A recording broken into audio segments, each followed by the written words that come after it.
There's been a lot of discussion this week about the role of climate change in the hurricanes that are happening in the Caribbean. And there is likely some link. It's not that these hurricanes could not have happened without climate change. We've always had hurricanes in the Caribbean, we always will.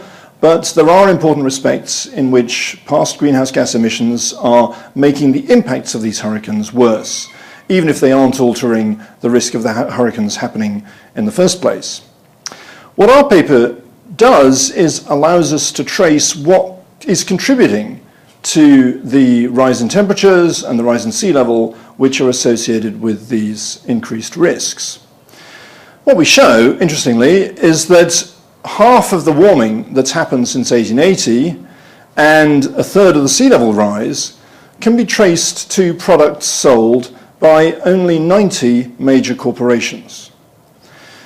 And this is interesting and potentially important because it allows one to start a conversation about who really ultimately should be paying for the cleanup costs of damage that's been made worse by climate change. This is damage that could have happened anyway, but if it's been made worse by an activity like climate change, like the activities that cause climate change, then there's an obvious moral and potentially legal case that we should share the cost of cleanup with those among those who've benefited from the activity that's contributed. Of course, we all use fossil fuels. I myself fly to conferences fairly often.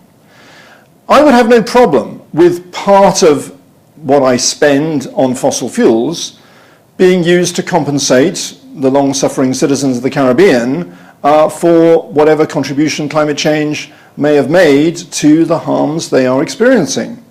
Better still, I'd love for the company that sells me those fossil fuels to work out how to get rid of the CO2 that they generate so that they don't cause harm to future generations.